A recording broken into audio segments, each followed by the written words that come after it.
আমি পুলিশের পক্ষ থেকে আপনাদের কাছে ক্ষমা প্রার্থনা করছি, ব্যর্থতা স্বীকার করছি।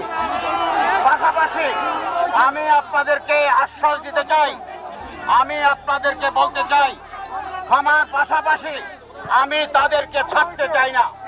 আমি তাদেরকে প্রত্যেকটা আঘাতের প্রতি আঘাত দিতে চাই। আমি তাদেরকে, যারা আপনাদেরকে এভাবে আঘাত করেছে, তাদেরকে প্রত্যেকের এই আঘাতের শিকার হতে হবে ইনশাল্লাহ। আমি আপনাদেরকে বলতে চাই, আমরা এক এক করে তাদেরকে খুঁজে বের করবো ইনশাল্লাহ। আমি নিশ্চয়তা দিতে চাই, এখানে যারা পুলিশ আছে রেসপন্স করতে দেরি করেছে, তাদের প্রত্যেকের বিরুদ্ধে আমি ব্যবস্থা নিব ইনশাল্লাহ। আমি শুনেছি 2 ঘন্টা পরে আমার ওসি আপনাদেরকে যাকে সাড়া দিয়েছে, আমি আপনাদেরকে এই মুহূর্তে আমি এখানে দাঁড়িয়ে বলতে চাই, আমি তাকে সাসপেন্ড করব। আমি আরেকটি আপনাদেরকে নিশ্চয়তা দিতে চাই, যারা এই ফেসিবাদের সাথে আঘাত করবে তাদেরকে পুলিশের চাকরিতে করতে দেওয়া যাবে না। তারা পুলিশের চাকরি করবে না। এতদিনের যে ফেসিবাদ পুলিশ তৈরি হয়েছে, সেই ফেসিবাদ থেকে পুলিশ বেরিয়ে আসতে হবে, জনগণের পুলিশ হতে হবে ইনশাআল্লাহ।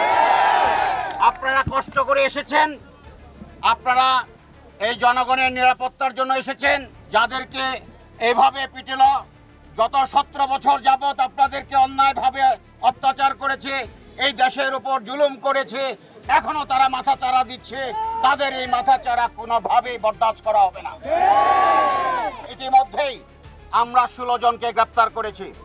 আজকে রাত্র চিরুনি অভিযান হবে এবং চিরুনি অভিযানের মাধ্যমে অপারেশন ডেভিল হান্ট চিরুনি অভিযানের মাধ্যমে প্রত্যেকটি কালপিটকে আমরা খুঁজে বের করব এবং আইনের আওতায় নিয়ে আসবো ইনশাল্লাহ।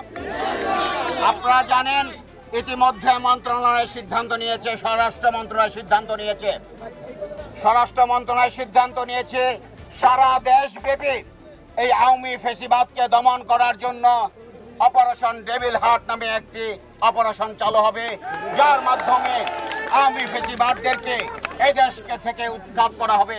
যারা এতদিন আপনাদের বিরুদ্ধে অন্যায় করেছে, আপনাদেরকে নির্যাতন করেছে, যারা আপনাদেরকে গুম করেছে, যারা আপনাদেরকে বেবিচারে গুলি করে হত্যা করেছে, তাদের এই বিচার এই বাংলার মাটিতে হবে ইনশাল্লাহ। আমরা আপনাদের সাথে আছি, পুলিশ আপনাদের সাথে আছে।